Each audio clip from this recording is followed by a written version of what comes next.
good morning, and welcome to everyone. I believe I have already been introduced quite well. Now, I just need a moment to unintroduce myself. In truth, I am a philosophy teacher at an international institution called New Acropolis, present in over 60 countries worldwide. I have included both the national and international websites for you to view. What I do is a demonstration of what New Acropolis does. We make philosophy something present. We bring philosophy to life. We breathe life into philosophical teachings in such a way that you can regard all these teachings as a very fine demonstration of the art of living as a human being. And you can incorporate this into your own way of responding to life. Understand, when we have a problem with the television or the computer, we look for a technician to fix it, don't we? No one would tamper with such a device and risk breaking it. It's expensive. But when it comes to learning to live, everyone thinks they already know. Isn't that more complex? There's something odd about this thinking. Jung used to say that it is easier to build a spaceship from scratch that takes you to the moon than to build a knowledge that leads you into your own inner self. This is not easy. The human being is a complex journey. If there have already been people who have gone, why can't I learn? Why can't I take this as knowledge, as my own? And above all, through a very basic experience. We have experienced this, and it worked. And that is why I am motivated to leave Brasilia and come here to teach this to you, because philosophy was made for this. It is practical and experiential. I am a teacher, one of many, from New Acropolis. In Sao Paulo, find New Acropolis centers on our website and visit our YouTube channel. Promoting helps our work. But the YouTube channel is completely free of charge. There, you can find a glimpse of what we do in the classroom. There are more than 200 lectures where you can go and find advice on a variety of practical matters in your life, all guided by the light of philosophy. Right? So, after sharing a bit about what we do, let us turn to the topic that interests us today, which is the question of what philosophers think about happiness. Not only what they think, but also what they have experienced regarding it. The practical experience that is brought to bear on this subject. Friends, Plato once said something. I mention Plato often because he is useful in 1,001 ways for everything. If you ever find yourself on a deserted island, take Plato's Republic with you, because you will even learn what you should and should not eat. So, in Plato's Republic, he says the following, that the emptying of words causes the greatest harm that can occur, which is the impossibility of transmitting knowledge. When you say happiness, what is it? What is it? Pleasure, joy, or satisfaction? What on earth is happiness? It is such an empty concept that we no longer know what we are talking about. So we are going to clarify this word a little, and then we will take a look, as I was asked to do, at what philosophers have said about it throughout history. I hope this will be an interesting adventure for you. For me, I think it's wonderful. By the way, let's talk about that. The spirit of adventure in human beings, when well channeled, where it can lead us. So let's begin. Etymology, the origin of words. I love this. Every lecture starts this way, because if you go back, you return to a historical moment when the word had meaning. Then oh, that's what they meant. It was this need that brought this word to life. Today it no longer means that. So we end up a bit lost with associations that are sometimes quite inappropriate. So happiness in Latin was felix, meaning fruitful, fertile, productive. This was a noun that was used with this. Sorry, an adjective that was used with this meaning. I already found that interesting, but I go even further back to Proto-Indo-European. A philosopher is like this, always searching everywhere, needing to reach as deep as possible. In Proto-Indo-European, the root, which is this ID, meant to nurse. In other words, to nurse, to fertilize, to make fruitful. Don't you think there's something in common among these meanings? Isn't there? The root of the word happiness is more about giving than receiving. Isn't that curious? We are living in a historical moment where people are considered happy because of what they have, not because of what they give. It's interesting how, in our time, people think they're important because of what they have. If they need things to feel important, then the importance is in the things, not themselves. The great figures of history were important for what they gave. Today, we will have a few drops of happiness given by men from every corner of time and space. Remember this idea. We are happier for what we share than for what we keep to ourselves. So, continuing this insight that etymology has given us, I bring a phrase. This is something I will explain further on. All right, I will talk about the history of Western philosophy, starting in Greece and going up to modern academic philosophy. I will do, but I cannot avoid something first. I aim to find everyone who has spoken well about happiness, even if they are outside this framework. If a philosopher is someone who loves wisdom, they will seek it wherever it is found. Across the world or time, if it is there, I will seek it. Why not? So why won't I consider someone because he was Indian and lived in the last century and is not considered a philosopher by a traditional line of thought? I'll consider him. Where is everyone from the forum?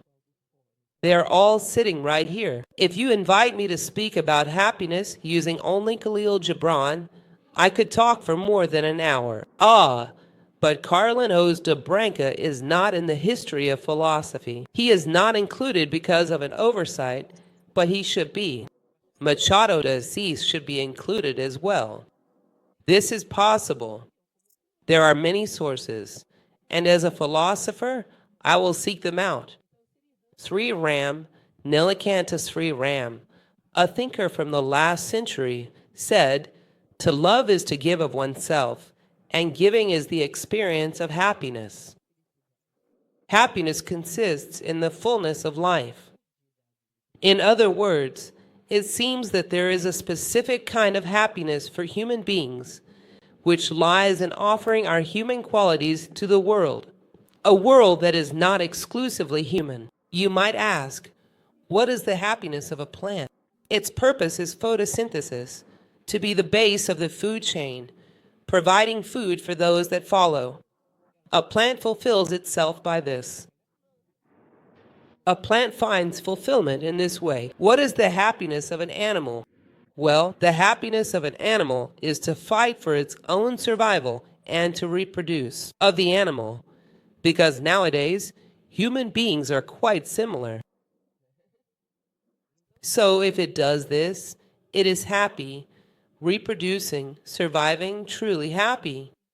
Now, imagine it is sad. Lucia, I am sad. I know what I will do for you. I'll give you water and put you in the sun. You'll be hydrated and sun-kissed, but still sad, because that's happiness for a plant, not a human. Humans find fulfillment seeking values, virtues, wisdom, because only they can. When a person does this, they find their own nature and take their place within the universe in such a way that, when nature calls, the plants answer, present, and do what they are meant to do, animals as well, present, and fulfill their purpose. But today, when nature calls for humans, there is total silence. Is it you that she is speaking to? Not me. What is missing is for humans to belong in the universe. And from this, one draws their happiness. Each being fulfills itself by being what it is, responding to what nature expects. to coincide with oneself is a source of happiness. So, human happiness lies within being human. This is a rather synthetic statement, and as a teacher, among other things, of study techniques, I am addicted to synthesis. I love it. A well-crafted synthesis. I would give my kingdom for a well-crafted synthesis, and this one is an excellent synthesis. So let's continue. Ideas in history that became outdated. When were they tested? Friends, this is remarkable. How many times I've taught for 30 years. Let me awaken compassion. 30 years teaching. Then someone says, "You're teaching me to live with Plato. He lived 2,400 years ago." That's outdated. I say outdated. Plato's book isn't a computer manual. In computer science, after 2 years, it's outdated. Plato, no one even lived. How are you going to get over an idea you haven't lived? But life was very different. What was different? Citizen. Citizen living in Egypt 3,000 years ago. Citizen living in Greater Sao Paulo in 2018. What is the reason for happiness or unhappiness, if not coexistence? Lack of self-control, lack of inner life, lack of deep feelings, lack of development of basic self-knowledge. Do you think that was any different back then? In Egypt, in Thebes, for example, do you think it was different? It was the same thing. People are suffering from these same things, whether aboard a jet or a Roman chariot. What difference does it make? The means have changed. There are things we still haven't achieved in the same way, so they remain mysteries to us. In fact, if we're not careful, those people back then may have achieved even more. Take the pilot of a jet and the driver of a chariot and ask them what is the meaning of human life. It's possible the chariot driver would give a better answer. We are somewhat anachronistic. It's strange, because we have the means of the 21st century, but the ends of prehistory, the Stone Age. It's important to realize this. But the means are important. Confucius, I agree. I would love to see Plato with Facebook and Twitter. I would love it. That would be just too good. Every day I rushed to the computer, didn't turn it off by my side. Plato, good morning. Nothing happens to a human that isn't proper. That's how you start the day right, and the means aren't to blame. But when you have only means and no ends, be careful, because you might be heading toward an abyss. If you're near an abyss, go on foot, not in a Porsche. You'll arrive faster. Do you understand this? So, this is important to observe. So, continuing, this idea that ancient philosophies, Confucius, Laozi, Plato, all these thinkers from every corner are outdated. Outdated by whom? To surpass means, I have lived it, I have experienced it, and it did not resolve my questions, so I am searching for something else. Show me someone who has done that. For the love of humanity, show me, and I will become their disciple immediately, because I am searching as well. A philosopher does not believe they have found the answer. I am also still searching. This is the freedom of the philosopher.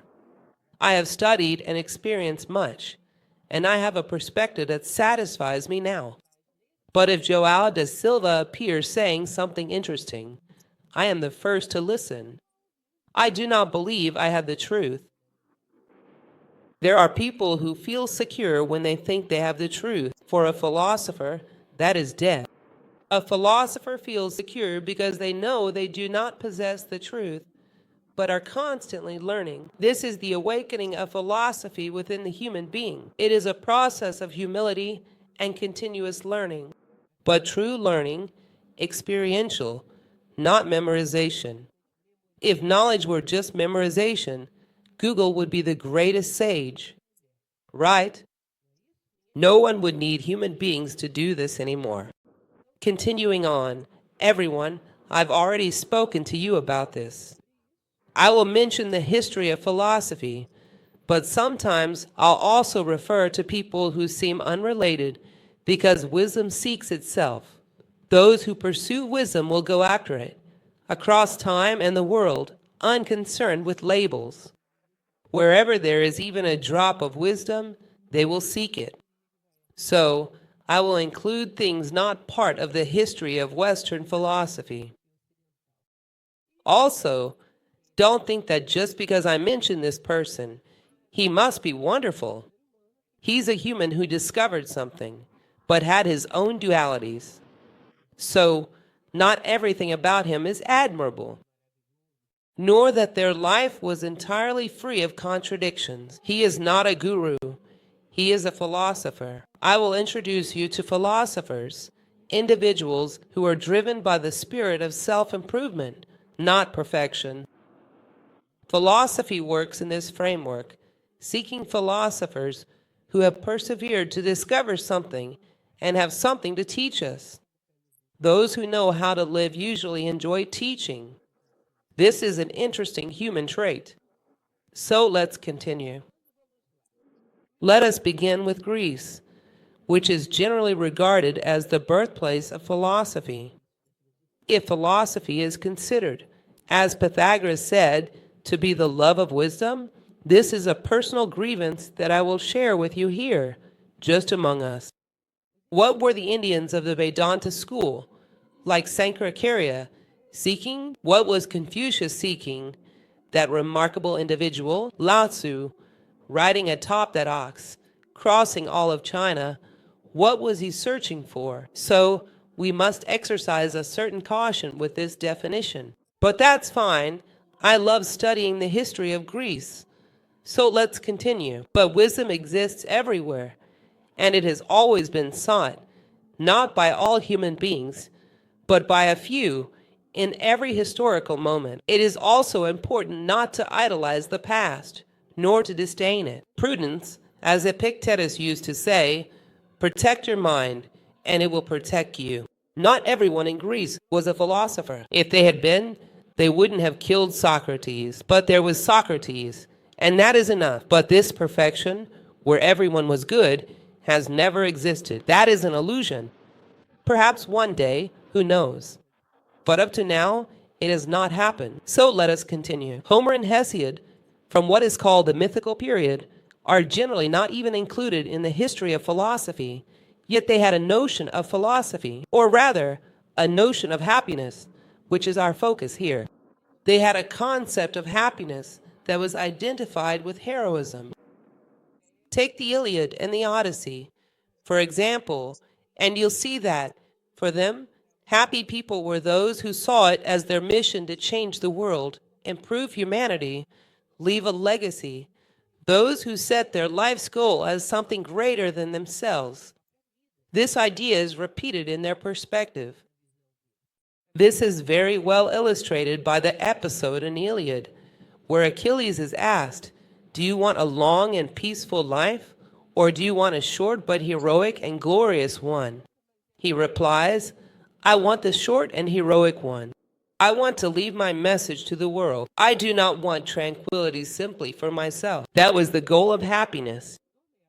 Be careful, everyone, because we often say that this is no longer the time for such things. For those heroes who go out and bring down the walls of Troy, how are we supposed to do that? This is the 21st century. That sounds like fantasy. Look, let's try to develop symbolic thinking, or it doesn't work. Life is symbolic. Symbolism is the soul's language. Life hints things to you. And if you don't develop a symbolic mindset, it won't work. So take notice. We are also here to destroy barriers, to build bridges. Our lives are also heroic. There is also something the world expects from us. We have something to say. This is heroism. There is another way to show heroism, but it is just as hard. Sometimes, the barriers are so high I would use a time machine to fight at Troy with Achilles, because that might be easier. The historical moment we are living through is no joke. People have truly learned how to build walls. They are strong. They are difficult to overcome. So we too have the same opportunity to live a heroic life. And it is important that we understand what this truly means. He describes the hero as one with courage, generosity, love for challenges, determination, and dreams. Far away, Greek ships appear on the horizon, driven by dreams. A grand idea, a will to make a difference, a desire to turn the world upside down to see if it holds. There must be something great within us, or we are not truly human. We cannot become so small. He says the hero is not intoxicated by victory or despairing in defeat. He has spirit, he has determination, and happiness is a good death that crowns a good life. In other words, the sleep of the just. If you have the sleep of the just, every night you can say, I fought the good fight. Whether I won or not depends on other factors, but what I fought for, I truly fought for, and tomorrow I will fight again. I fought the good fight. Well, it is the daily sleep of the just, and one day, the great sleep of the just, which is death. A good life prepares us for a good death. A bit of that feeling of glory, which today we no longer know what it is, but which is accessible to everyone. Nietzsche, later on, would revisit this very idea. He loved the pre-Socratics. He loved that mythical era, the idea of a bit of glory. We must not forget what that is. So, the great human adventure was to make a difference. Let me tell you a story. Has anyone ever heard of the Battle of Marathon? Which gave rise to the Olympic event, the marathon, 42 kilometers running like madmen. Do you know how that started? Who knows the story? The Battle of Marathon, Greeks fighting against Persians. It was one of the most well-known stories in history. There they went, the Athenians, to fight the Persians, only the city-state of Athens. The Greeks rarely fought together. But as always, the Persians came with a mountain of people. It was extremely difficult to win. The battle was to be fought in a specific place, on the plain of Marathon, and the Greeks left there feeling rather discouraged. We don't think we'll win. Athenians in the city do this. 3 days. If we don't return, we lost. Take all the sacred symbols, leave, and burn the city so that the Persians cannot desecrate it. All right? Agreed? Let's go. You know those mysterious things that happen both in collective history and in our personal lives? It seemed impossible, but it happened, and the Greeks won. 1 Greek man for every 3 Persians, and they won. It was something exhausting, almost insane, but they won. And then the 3rd day is almost over. Someone needs to run there and warn the Greeks not to burn Athens. There was a citizen who was a runner. His name was Phidippus. They said, it's you. Back from battle go. No one can take it anymore. I can't take it either, but go. And he went 42 kilometers, running. When he arrives in Athens, he says, we won, and then, boom, he collapses dead. I often say, in my study techniques course, that if Phidippus hadn't had the power of synthesis, Athens would have been lost. Can you imagine? What beautiful day. Boom, that's it. Can you imagine? What time is it? Anything else at that moment, and he would have been lost. He had to have focus to know what the word was, the sacred word, and knows where the logos. He had to have focus. Well, then comes Buddhism. And it says in the Dhammapada, more than 1,000 meaningless words. A single word that brings comfort to the one who hears it is worth more. Have you ever stopped to think that each one of us has a word, a message to give to the world, and that we cannot fall before we speak that word, because otherwise many Athens will be destroyed. with all the goodness and symbolism that an Athena implies. We cannot fall before we speak that word. Understand this. Have you already spoken your word? This is heroic. This is heroic. We all have heroism. Only you can say a certain word, and you came into the world for this. Marcus Aurelius, Roman emperor and Stoic, said the death of one person impoverishes me. It means a unique universe I no longer contact. Understand? A single human being, in other words, Beethoven is the same thing, testament of Hellenstadt. He is there, deaf, confined to his brother's property. He says he doesn't kill himself for one reason. God sent him to give a message to men, and he hasn't finished yet. It was a mission. I cannot leave this place before fulfilling my role as, so to speak, a messenger. A messenger of something that God sent me to say, and that I have not yet finished saying. Understand this. This is Sada. This is glory. This is dream. These are the Greek ships, going, who knows where, overcoming, you know how. Dream, this is still within us. This Sada, the Greek ships, if you close your eyes, it is still there inside you, whether it be of glory. The glory of doing that for which we were sent, to fulfill our role in the world, to realize our human condition. This is still, perhaps, the greatest source of happiness. But let us move on, shall we? The great human adventure is to make a difference. Let's return to this topic, similar to Nietzsche. See this Hindu proverb, how beautiful. The tree does not taste its own fruit. The river does not drink its own waters. The clouds do not rain upon themselves. The strength of the strong must be used for the benefit of all. In other words, the message you came to bring to the world is not simply to survive peacefully, but to add something to everyone, to the world. I think my microphone went mute. Do you understand this? We came to contribute. We came to make a difference. So, the adventure of self-overcoming consisted in happiness itself. Where was happiness? In living each day as the challenge of self-overcoming in order to reach Troy. Troy has not yet arrived. I am in the middle of the Mediterranean, but simply being in contact with this ideal already enlightens me now. Do you understand? Let me give you a practical example. You live in a house with every door and window closed. You avoid the sun because it harms your skin and you do not like it. But one day, you reconsider and decide to try being in the sun. You open doors and windows. You are still in the same place, but being willing to face the sun, he illuminates you there. And you no longer live in darkness. You have light. As you walk in his direction, you will have more light. But being in contact now already illuminates where you are. Troy is still across the Mediterranean, but just having this goal already brings light to where I am. My life is a heroic adventure.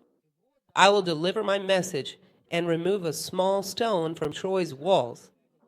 I will remove it. Do you understand? Adventure. You might say adventure is foolishness. It brings risks. Be careful with the passivity our modern world has instilled in us. As a philosopher, I am an annoying citizen. One day I went to a video rental store in Brasilia and spoke to a young man at the counter. What genre is rented most? Adventure. I said, what does humanity like adventure sitting on the couch eating popcorn? Or not, it's a young person running wildly playing tag in the street. Or tying a bungee cord to themselves and jumping off a mountain. Bungee jumping. I find it interesting. But just look at this.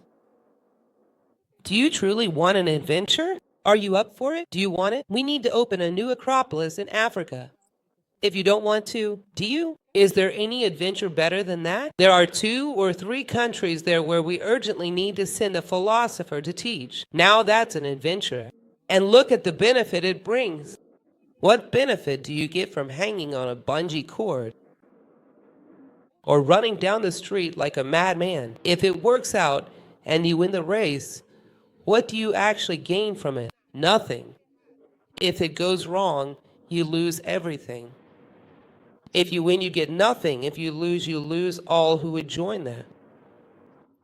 Why not go to Africa to start New Acropolis? If I were young, I would go myself. Do you understand? There are many adventures to try. We must reclaim the spirit of adventure, but in a practical way. A good deed meets a need in us or the world. This is what Serena Blavatsky teaches. Begin with a good deed as it lives in us. And it is an element of happiness that cannot be taken away. Glory is needed for happiness. We all need a bit of it, even if you are not Achilles. Who would I like to be, by the way? Socrates. Socrates was a rather troublesome citizen because he did not lie. You know, he was considered a rough man of the people. Some even say he was illiterate. Socrates could not stand the Greek democracy's conception that truth was merely a consensus of opinions, a jumble of guesses, as we would say today. They gathered citizens who owned property and met certain conditions, only a few. Each gave their opinion, a consensus formed, a social pact. That was the truth. He died. They reached a consensus that he was corrupting the youth. Pooh, they killed the greatest man in Greece. He would say, look, that's not how it is. Truth is not a mere opinion. We are not born with the truth. Truth is a quest that illuminates human existence simply by the act of seeking it. The closer you get to it, things brighten, but seeking it, you are fulfilled. Do you understand? Shall we bring this into our own time? I see a young man in Brasilia with this habit, but I think it's the same all over Brazil. Public service exams. 9 out of 10 people are studying for them. 1 has already passed, and that completes the 10. In Brasilia, that's the profile. Either studying for a university entrance exam or something else. Then you tell them, I'll get you into college or that job, no need to study. It's safe, no risk. Who would say no? I don't want it because I'm interested in knowledge. I want to possess it. What does that mean? Knowledge is seen as an obstacle to reaching what is truly valuable. A position that gives you money, brings wealth, provides comfort to survive. The story of the little animal. Knowledge is a hindrance. If you can remove it, how could anyone see knowledge as a hindrance? A human being? How is that possible? Isn't that how it is? Is knowledge a means or an end for us? What matters is the status, position, titles, comfort, whatever it is. But knowledge itself, in our times, the less I have to torture myself with it, the better. This is the last straw. I assure you, truly, I'm making a lot of promises here today, and later I'll have to stand by them. I stand by them. Take a young person and have them study an hour daily in any subject. They will learn and achieve more than someone without a method who studies 10 hours a day. Many people do this, to do everything. They study 10 hours a day. Then they stop. What a bore. What is this, really? But I have to study because I want to earn a good living. That is mediocre. Now, the young philosopher knows what they are doing. At New Acropolis, we teach philosophy from age 4. Students learn that exam results are less important than how the experience helps them grow. What can I learn from this that will be useful for my life? I want to learn this. What comes next, I will see later. But this here, if it is present in my life, has something to teach me. I will leave here knowing more. Whether I pass the exam, I do not know. But this will be useful, because if it were not useful, it would not have appeared on my path. Well, a young person like this, in just an hour, dives in and comes out with insights from anything you give them, any situation, any moment. This passion for knowledge Socrates spoke of is fundamental. It brings happiness. You already enjoy it. It already brings happiness. Do you understand this? The other day, I boarded a plane and, on the little screen in front of me, there was information about a lot of musical groups, and it mentioned a band called Plato Was Once a Planet. People, how creative is that, right? Plato. Do you think he is offended because we demoted him from the status of planet? Do you suppose he has an inferiority complex, depression, something like that? He is what he is. It doesn't matter what people think of him. Even if there are no more people, he stays himself. This band made me think. I don't know their music, but the name was philosophical. Do you get it? Let's leave the plane with an interesting reflection about the inferiority complex. It was Azul's little TV that taught me this. There you go, I learned. I boarded the plane as one person and left as another greater. Knowledge is a delight. I left happy. Don't you see it that way? It's difficult. It's difficult. Socrates spoke about avoiding opinions, and I know this mindset. Instead, he embraced I know that I know nothing. An eternal learner, constantly improving and applying the knowledge one possesses. Have you ever heard of a book written by Gandhi's grandson, in which he shares some advice he received from his grandfather? He tells a story that I find very interesting, where a mother once came to Gandhi and said, "Master, please teach my son to eat less sweets." A child with a great excessive weight, who won't stop eating sweets, doesn't listen to me. Then Gandhi says, "Bring your son in a week." She thought he would prepare a speech for her son. A whole week, worth waiting. A week later, she brings the boy. Gandhi says, "My son, eat less sweets. That's all." She said, "He took a week to prepare just that?" She asked, "Thank you, Master. I appreciate your help." A week? He says, "This week I didn't eat any sweets." Do you understand? Knowledge is not just reading. I told you Google syndrome. We are not Google. It is the experience of it, the application of it. This kind of useful knowledge makes us better. Just this is already a great joy. It is happiness itself. Whatever you achieve with it is a bonus, an extra reward. What it is already enriches you. You gain as you acquire it. He used to say knowledge leads to virtue and happiness for what it brings us. Interesting. He was exactly that, a seeker. He would say, if a citizen comes to you and says, "I have the truth," there are two possibilities. I love Socrates' logic. It is very amusing. There are two possibilities. Either he truly has it and is a sage, in which case he is not suited to be a philosopher, or he is nothing and thinks he does, making him ignorant, and he is also not suited to be a philosopher. So if I tell you, "I already know, move on," that person is not fit to be a philosopher. I only know that I know nothing. So this is very interesting, the attitude of a seeker. And it was in this way that he found his happiness. Does this apply to us? It applies to us as well. Add that to Homer's insight, another perspective. That, too, adds value. It truly does. Look, I have been doing this for 30 years. I am a volunteer. I do this without earning a single cent, and I am incredibly happy, so it is worth it. Continuing on, Plato. Right after Socrates, his principal disciple, Plato said that the idea of the good is a reference point, as if it were the apex of a pyramid toward which we all move, each along our own side. This reference point brings happiness to the soul, to the human essence. The soul here without religious connotation, just as the sun brings well-being to the body. In the allegory of the cave, he compares the idea of the good to the sun.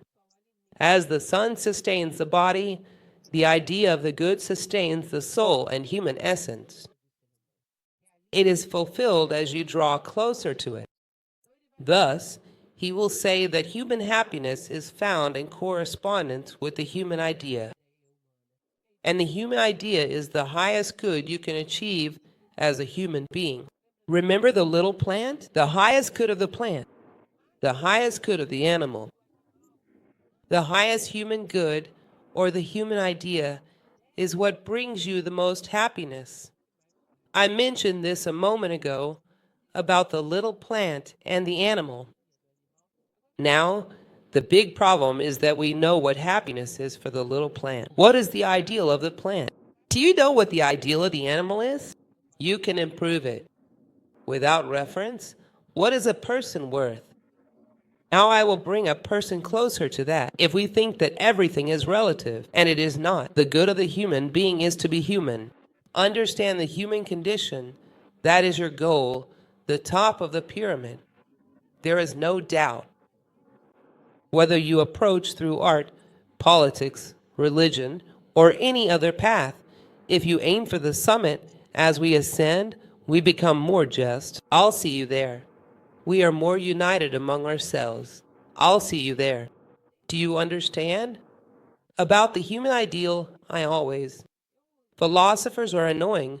I've explained this. I have a technician who fixes my computer, television, those things. I go there and say, it's not working. He fixes it. It's just wonderful. I keep wondering how he is so effective, because he knows what a computer does when it's working well. He knows what a television does when it's working well. And what if I brought a human being to him? He says when this works well, what does it do? If I don't know, I can't fix it. Isn't that right? What does this thing do when it works? Without that answer, not even my brilliant technician could do anything. In other words, a human ideal which consists in being human. There aren't many ideals. We have one. We are human. How you get there? The means are many. But the ideal is at the top of the pyramid. It truly is. It is to be more human, to understand the human condition, and to strive for it, each person on their own path. I don't consider myself the owner of any truth, each in their own way, but head in that direction. Do not lose your way. Do not think that the human ideal is a matter of chance. It is not. It is determined by human nature. It's there whether I like it or not. Anyway, continuing on, he says something I find brilliant. Identity and happiness. To be on the path toward oneself. I love doing this, provoking my students, putting poor Plato in a time machine and bringing him here to speak with you.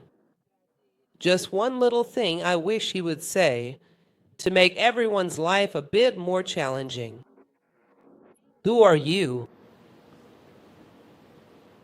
People, please be courteous.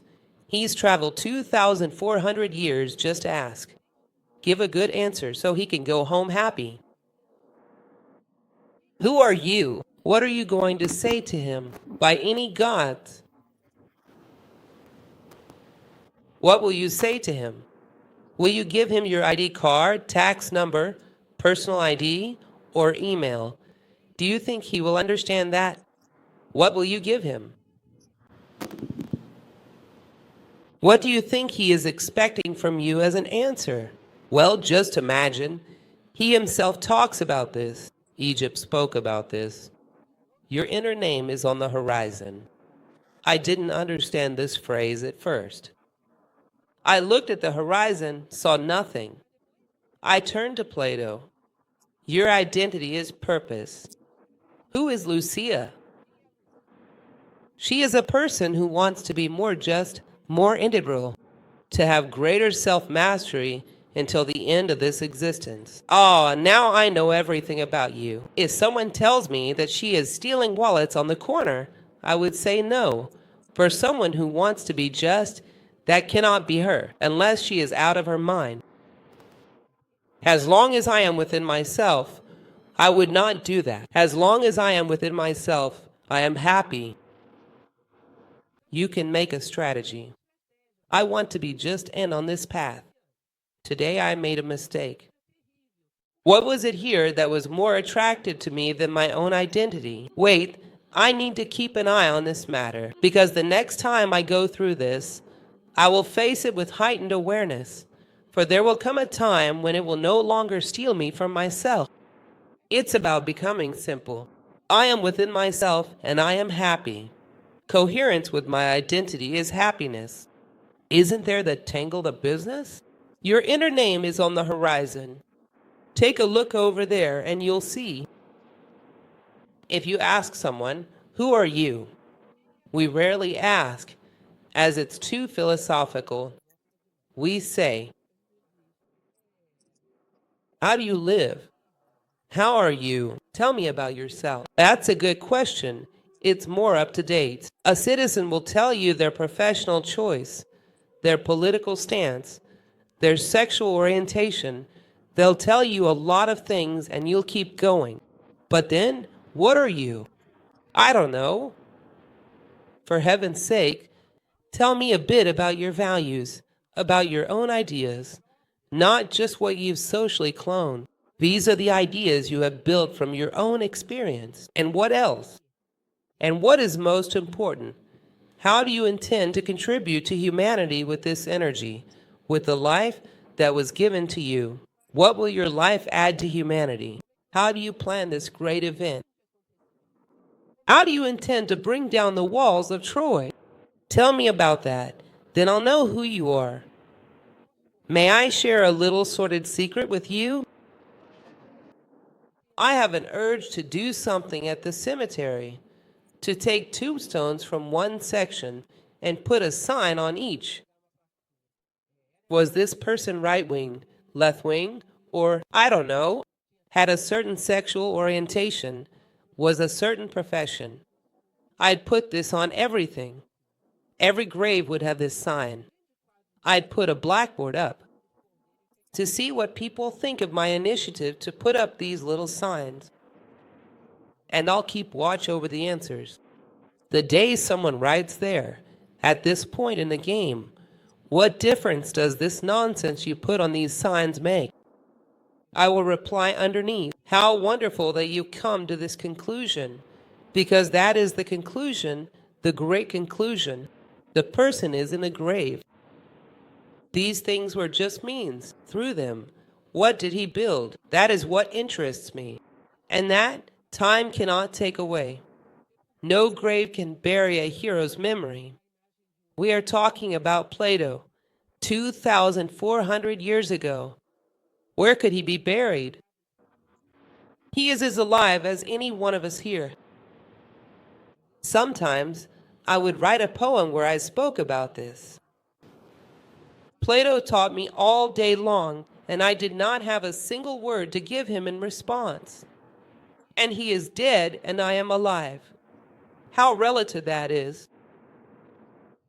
Isn't that interesting? So we are seeking this kind of answer.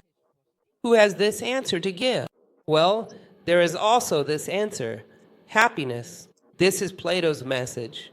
Add that to the messages others have given. We are going to leave here with a package of happiness, a philosophical combo. Let's go. This is wonderful. I love it. Here's a tidbit. Glaucon was Plato's brother. I suspect there was some sibling rivalry, because in the Republic, Plato makes Glaucon a character and uses him as the example for everything bad. Something happened behind the scenes. At one point, he drowns Glaucon, the famous marine Glaucon example. He says, imagine Glaucon fell into the sea. No one found the body. When they looked for it, some parts were corroded, and many crustaceans and sea creatures had attached to it. When you pull him from the sea, he is deformed. You can barely recognize him as human. Imagine how much Glaucon appreciated this example. But let's continue. Then he says that this is exactly what happens to us. We fall into the sea, into horizontality, symbol of material existence. If I take a glass of water, however I turn it, the water stays horizontal. It represents matter. If I take a torch of fire, however I turn it, it is always vertical. It is the symbol of spirit, the cross of life. Falling into water means in material world. What happens then? The material world, we allow ourselves to be corroded in our human form and let a multitude of things that are not truly ours stick to us. We become like the Glauco, completely distorted. So, nature has an ideal for minerals, inertia, resistance. Then we become lazy. The ideal of minerals clings to us. So, the mineral that is hard and resisted is considered a virtue. A diamond is extremely hard, a virtue. A door, if someone tries to break it down and cannot, it is a good inert door. But in humans, this becomes laziness. In humans, this is not good. Plato used to say that when everything is in its proper place, nothing is evil in the universe. So, the attribute of the mineral, we absorb it. The plant seeks energy. It must, as it is the base of the food chain. So, it is always receiving and processing energy. If we apply this to humans, always seeking energy, well, that is ambitious. For human beings, this is not appropriate. But Glauco also absorbed it. Here comes the animal. It just wants to survive and procreate. We take it, we want to survive and procreate with the greatest comfort and pleasure possible. It sticks too. And what about Glauco? He's a Frankenstein. It's a Frankenstein. Where is the human form? There is a human ideal that is there on the plane of Platonic ideas, on the plane of archetypes. But we don't copy him. We copy anything that society suggests. And we stick it all onto ourselves. So, at best, what you see is that amorphous thing. And you don't see a well-defined human form there. To develop oneself comes from the Spanish desarrollo, from Latin, meaning to unroll or open, as if opening something within, like unrolling a papyrus to see inside. What is written there? Our human nature. To open the papyrus and find the secret that nature has reserved for us. It is said in a book called The Light on the Path, this example of the Glaucomerim. Are you following, or is Plato boring? What do you think? Any comments are welcome. That doesn't mean it won't continue to be boring, but at least it makes things livelier. Let's continue. Aristotle. Aristotle had a simple equation which says, every action aims at the good. My goodness, what a controversial statement. How can that be? Yes, it is. Is someone picked your pocket? Did he do it thinking it would be bad for him? No. He thought it would be good, so he did it. If he thought it would be bad, he wouldn't have done it. Now, is his idea of good completely mistaken? It is, but perhaps ours is as well. But the fact is, he believed it was good. Eventually, a person realizes the greatest good is human happiness, not just drinking water or sitting in the sun. That belongs to plants. Human happiness is the greatest of all goods. Then one seeks this and discovers what human happiness truly is, which, as he said, is action in line with right reason. Remember Epictetus saying, protect your reason, and it will protect you. Reason, my friends, is an instrumental thing. It can serve downward or upward, just like a mirror. You turn down there and say, how do I want to have a newer car than my neighbor? She starts doing equations. Economy, bank loan, interest rate. Confucius, here's your car, better than your neighbor's. She does. She does the math. She just turns up and puts the service of her ideal. I want to be a person. Just that. I don't believe it. Then you have to run. I want to be a better human being. She also does the math. She turns you upward, and she begins to generate all the equations so that you can become a better human being. It is a mirror turn toward this human ideal. So it is an instrument. The one that is turned upward is right reason. To put our reason at the service of values, of ideals. This is human. This brings happiness. He says that this is human happiness. So can this also be experienced? Yes, it can. I will start thinking not only about how I am going to pay my bills, but also about how I am going to overcome my weaknesses. Start making a mental plan, since the mind is effective, on how to improve today. Make a difference, add to the world and myself. Aristotle's Lyceum's advice applies. He says reason defines humanity and brings happiness. To use your potential to build yourself as a human being. Imagine everyone, the lion. You encounter a lion in the forest. What is the lion's goal? To eat you. Isn't that so? Clear and simple. He has no doubts about his ideals. He wants to eat you. Then you, poof, climb up a tree. Good idea. Lions don't climb trees. I'll go touch the lion's head and give him reason. That's all. Do you know what he will do? He'll still want to eat you, but now he'll build a ladder to climb the tree. But the goal remains the same, instinct. If reason is not upright, reason simply becomes a tool for our instincts and our selfishness. In other words, it's a lion with a mind. That means it will kill you. It's better if the lion doesn't have too much reason. Isn't that so? And if we do not have higher objectives, we are lions with minds. That won't work. It doesn't add much. We waste the rational quality that was given to us. Continuing quickly as time runs out. Epicurus is included because he is misunderstood. Many say he sought pleasure. That's not true. You're talking about the Cyrenaics. Epicurus sought satisfaction. A sense of fulfillment, a fulfillment that would not harm his dignity, that would not violate his human condition. This is what he called pleasure. So he said that every person possesses eudaimonia, which means a daimon, a genius, a good essence. Daimon is exactly that. The good, upright self.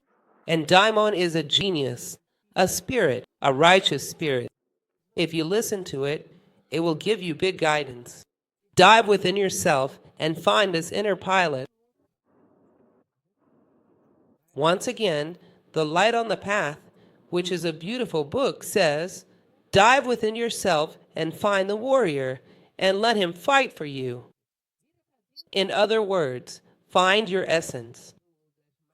Turn inward. There is a passage from the Egyptian maxims, I always forget, the Papyrus of Raharmachis, that says the following, "Oh, your name is more precious than the names of the gods, the name engraved upon your shield, the name of the passenger at the center of your boat." Oh, boatman, for a moment, pause your oar, turn around and look to the dweller at the center of your boat. Your inner God, your genius, your daimon, your essence. If we respect ourselves and find our essence, we will not steer this boat anywhere, not in the river or swamp. Look within, find your essence, divine, a daimon. That is the inner life. That is what he proposed. To find human happiness, develop an inner life, and not to seek pleasures that are incompatible with the serenity of the soul, that do not wound your dignity as a human being, to find true satisfaction. pleasures that are compatible with the human condition, to seek pleasure at any cost. The price it may demand can be far too serious. We know that Attila took great pleasure in throwing the enemy's children into the wolves' den and watching. He felt pleasure in that. Pleasure is risky. Harmful pleasure is not acceptable. The human condition. And everything else will be given to you as well. Let us not seek pleasures that wound your dignity. That was Epicurus' suggestion. Does that work too? It works as well. You see how many people have come up with interesting insights? This is your inheritance. Are you not going to receive this inheritance? Why not? Let us continue, as time is short. Stoicism. They believe the universe is ordered and lawful. They were great logicians. In a way, the laws of the universe are the same as those of your reason, your essence. If you know yourself, you will see your laws, and the universe's laws are the same. Do not think the universe is chaos. When a person believes that life is chaos because it is part of the universe, he begins to fight against it, going against the flow of life. And these clashes bring immense suffering. So they would say, do not wish for something else to happen, but rather wish for what actually happens. Let me explain from study techniques, which fits here. I often challenge students like this. The main thing in study techniques is knowing how to synthesize. I ask, do you know Snow White? Oh no, not with me. Please, 5 minutes. I'll hurry, all right. Do you know Snow White? I do. Tell me in 30 seconds. 30! Who can tell me the story of Snow White in 30 seconds? Here? Through? Girl, evil stepmother, abandoned in the forest, meets dwarfs. Stepmother poisons her. Meets prince. Kiss. Happily ever after. 25 seconds. I told the essentials, didn't I? I did. Now, if you say to me, once upon a time, I'll tell you, stop, it won't work. In 30 seconds, once upon a time is out. It's out. Now, give me an hour and I will tell you about the Carrara marble steps in the stepmother's house. That's it. Leave it to me. I have the imagination for that. Now, the stage I gave you for 30 seconds. Dance your best within that stage, my friend, because life will always have limited stages. Ah, if only it were bigger, but it isn't. That's how it is. Nature gave you this stage. Trust that nature knows what it's doing. And within this stage, put on your show. In the best way possible, without lamenting or trying to rush things. That's what I am doing with my time. Is that clear? The concept of a slave they had. Epictetus was a slave to a cruel master, Epaphroditus, Nero's secretary. People would say, you are a slave. He would say, a slave resists the uncontrollable, but neglects the controllable. I focus on what I can control, seeking wisdom. No one can restrain my mind. I pursue it freely. I will not fight the current or wish to be elsewhere. I choose my direction while staying in place. Since, at this moment, I cannot free my body, but no one can change my mind. It is like the citizen who says, what misery the city is. So much traffic, I can't get anywhere. Stop fighting with the city. Leave half an hour earlier. This I will not do, because I do not want to wake up earlier. So you are a slave. You do not change what you can, but keep fighting what you cannot. You are a slave. Do you understand this? And the theory of responsibility, a synthesis of Marcus Aurelius's thought, he said, each day on waking, consider whom you will meet in the street. A madman, a criminal, a traitor, this one, that one, another. If you come into conflict with them, it is not their fault but yours, because you were not prepared. Life is dual and contains many things. But when you come into the world, You come to develop yourself and offer something to it. This need is like an encrypted card, attracting what you need to experience to grow. If it wasn't this person, it would be another, but I needed to go through this. If not this, then another, but I had to go through it. I am going through this because I attracted these things and want to grow. So do not blame anyone or anything. Theory of responsibility. The extinction of blame marks the beginning of moral progress. What happens to a person is theirs. Don't shift responsibility. What are the two greatest inventions that humanity has made? The first, the wheel. The second, blaming everything on others. It's a marvel, but it comes with a side effect. The other must change and grow, not you. You stay the same, stuck in place, unlike the wheel, which moves you. This is the theory of responsibility.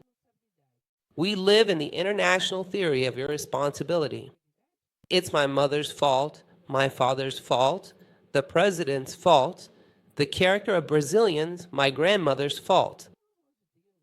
In politics, it's the president's fault, at work the bosses, in marriage the mother-in-laws.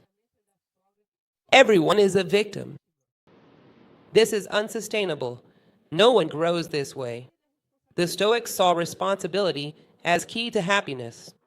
Let's quickly summarize what's next. Happiness is a verb. I won't skip reading this one because it's the most beautiful concept of happiness I know. Happiness is a verb. It is the dynamic performance of acts of value. Life is built moment by moment and has meaning for us and those we touch. If anyone knows a better definition of happiness, let me know. Tell me where it is and I will go. It is a verb. I lay my head and tell myself I spent today chasing good deeds.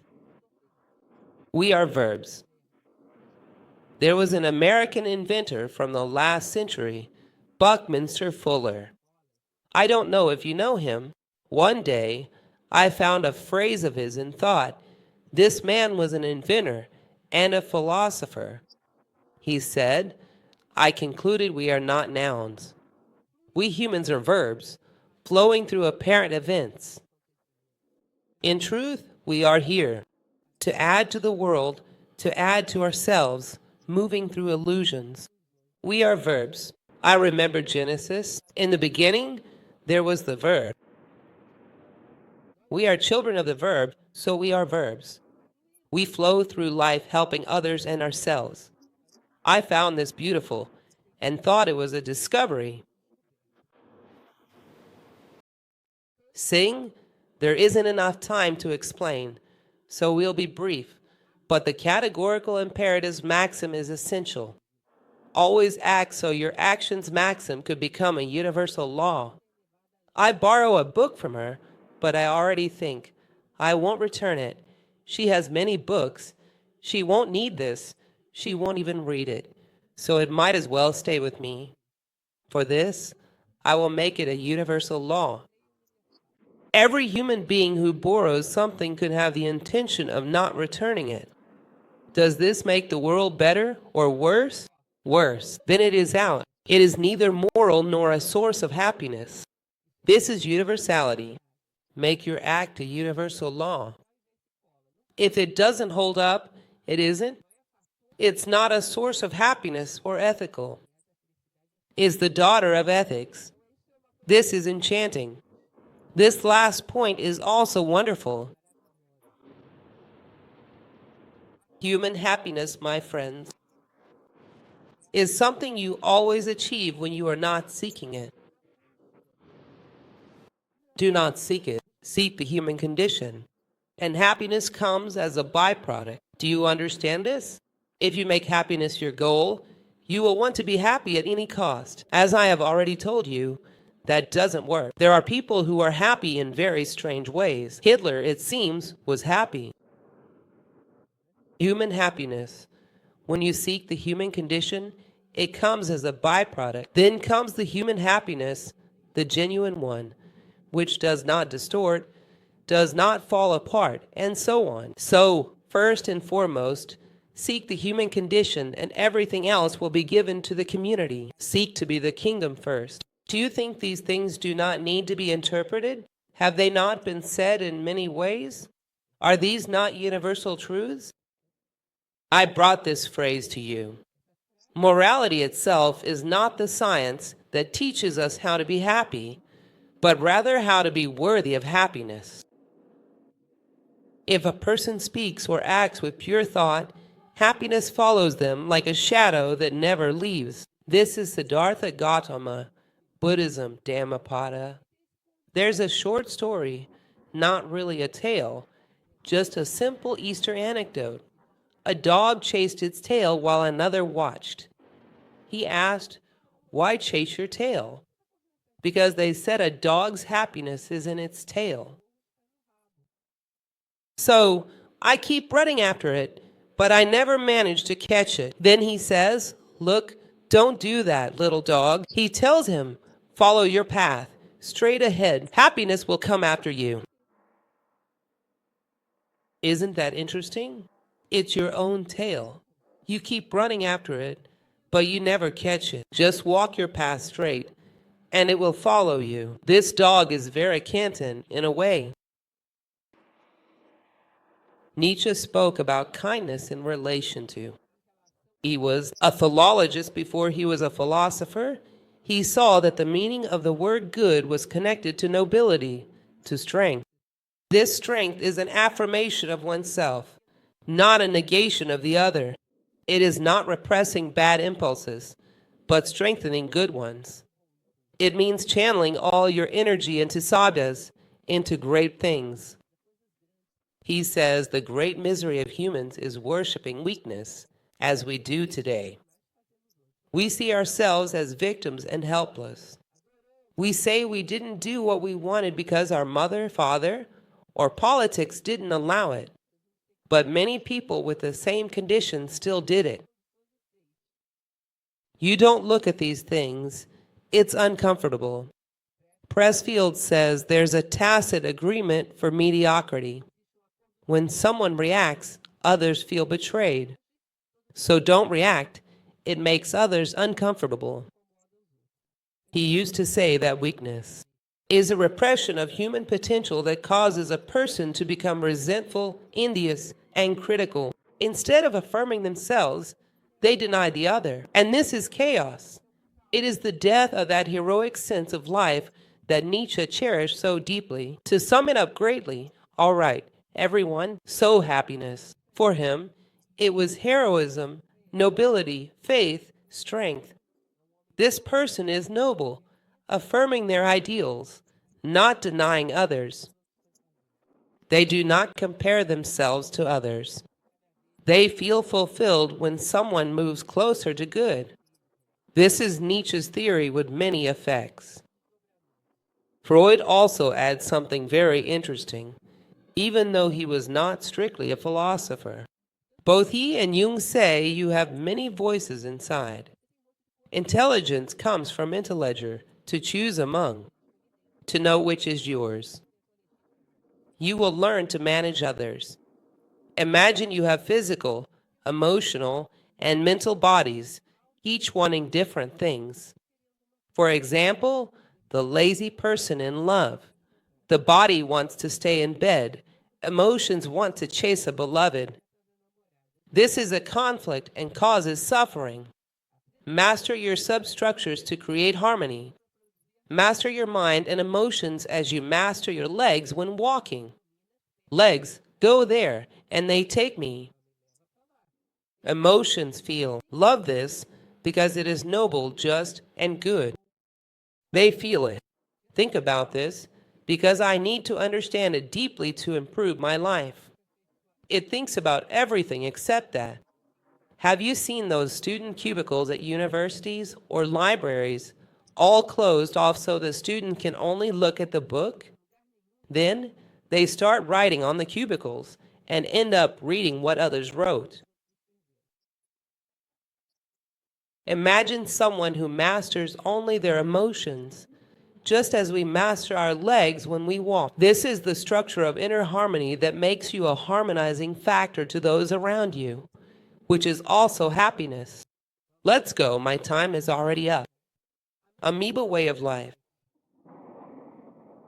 An amoeba is a protozoan, folks, a very charming one. Like all protozoa, it has a single cell. What is the meaning of life for the amoeba? To survive as an amoeba in the best way possible and to reproduce, generating future amoebas. That's it. The meaning of life for the amoeba is just that. And for the human being who has this multitude of cells, of possibilities, and of reason, and who knows what else, to survive in the most comfortable way possible and to reproduce with the greatest pleasure, comfort, and security for their offspring. What is that? That's a VIP amoeba. Or is it not? With everything that has been given to us, for heaven's sake, what a waste.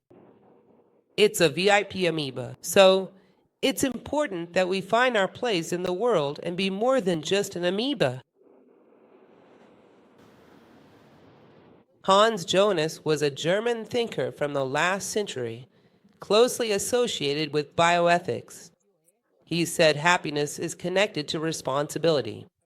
You can't be happy by destroying trees or polluting water, because that harm comes back to you. I find this idea interesting, and it's true. Responsibility is necessary for happiness. Is there something about Jonas that you don't like? This idea that if you destroy, later you will lack, because that is selfishness. Let me share a little secret with you. I love sharing secrets. The voice of the silence, a Tibetan tradition, says the root of all evil is the heresy of separateness, selfishness. I searched, and I have not seen any personal or collective problem without selfishness behind it. You can forget it. Selfishness is behind everything. If you don't confront the big boss, the chief, the rest doesn't matter. It's no use changing just the surface. It's just a mask. Behind all of humanity's problems lies selfishness. Behind all this, don't you think there's some selfishness? Here's a story about my daughter. She's probably mad at me since I've gone over 10 minutes. When she was 5, there was a water shortage in Joao Pessoa. Then, one of her classmates at school said she wasn't going to save water because her father could afford to pay for it. So my 5-year-old daughter comes home absolutely indignant and says, "Mom, it's not because her father can pay. It's about the water." Poor thing, she would be so sad to be mistreated like that. I was astonished. She put herself in the water's place, seeing it as a being with the same rights and status as her, deserving respect. Not because it will run out for me. Do you understand? If you use it wisely, it won't run out. That was the saying of the time. And if I know it won't run out, how will I treat it then? Carelessly, because it won't run out. So whose interest is it? Mine. This will never solve anything. Never. It's that old saying from Tolstoy. Some walk through a forest and see only firewood. If I have enough for me and my kids, why spare the forest? This utilitarianism is selfish. It solves no problem at all. That's why I like to combine Jonas with Emmanuel Levinas. He was a Lithuanian Frenchman, also from the last century, and he brings something that I find very interesting. He talks about practically the same things, but he says that happiness is connected to dignity, to considering the dignity of the one who is not myself. Happiness not through the other, but for the other. Not to take the other as a means, but as an end in themselves. A being as worthy of existence as I am. This applies to the chair, the table, the water, the light, everything, a being that deserves to be good in itself. Plato said that the wise person is the one who sees things illuminated by the light of the sun, which is the idea of the good. I stopped looking at things and asking, what use is this to me? This is the limit of human love. I ask, how can I serve? Then you are playing the right game. that brings happiness, nothing else. It is utilitarianism in disguise. Continuing, then, the happiness of the other is motivation. Ethics is the primary philosophy. He says stop studying ontology because ethics leads to being. Begin with ethics. His way of thinking is quite interesting. Confucius, these two maxims, I will read them quickly. The best way to be happy is to contribute to the happiness of others. Seneca, the Stoic, said, you can't be happy by seeking others' unhappiness. In short, your happiness shouldn't depend on someone else's pain. Your satisfaction should never depend on another's suffering. Never, never. This is a maxim based on the heresy of separateness. I am one person, she is another. So, her misfortune benefits me. This is absurd. If I know that she and I are one, what benefits? She benefits me. What harms one harms the other. Imagine drawing two lines in the sand at the beach. Soon, the wind blows, and only sand remains. One groove, another groove, a space between them. Separateness is an illusion. Soon, the wind comes. There's no point in thinking that harming one groove won't harm the other. This is an illusion of foolishness. This is humanism, the restoration of unity within separateness. And this truly has efficacy. The rest is conditioning. Ah, they're so polite because they were well educated at a school. They live in a first world country, and so on. Moral conditioning is not moral consciousness. When an earthquake or social accident happens in developed countries, you see middle-class people breaking windows and stealing. Do you know why? Because their good behavior was just a thin layer, barely covering anything. You are what you do when the last door closes behind you. This, once again, is Plato. Always distinguish moral conditioning from moral consciousness. Even alone you act so. We're almost done. Don't despair. Bertrand Russell from last century has an interesting saying. The root of evil lies in insisting too much that the main source of happiness is found in the success of competition. Let me pick another example here. You go to a friend and say that you came in first place in a race. Wow, that's wonderful. Congratulations. How many competed? 1,000? What place? All got first. Then it's no fun. What kind of victory is that? In other words, victory is only enjoyable when there were 999 defeated. That's when your victory feels meaningful. We haven't learned to win with others. We've learned to win over others. Notice, everyone protests against the social system. Plato used to say this. Are we really protesting against the system or against the position we occupy within it? Or did you want a system exactly like this one, only with you in a better position on the side of the victors? What is it that you truly desire?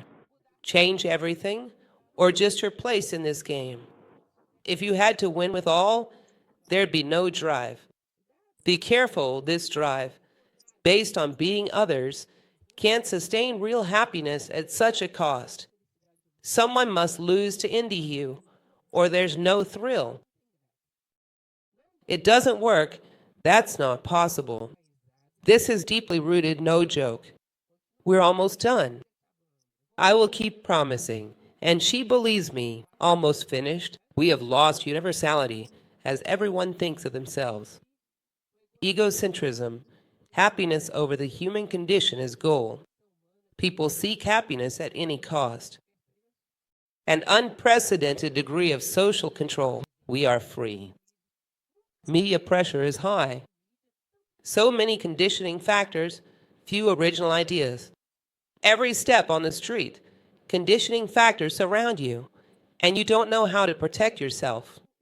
This means you lack a foundation for your values. Do you know why? Let me explain this quickly. I put a gun to her head and say, be honest. She will be, because I am pressuring her. Take the gun away, and she will be anything at all. Values presuppose the capacity for mental choice, for having your own ideas. I could be different things, but I chose honesty. That matters.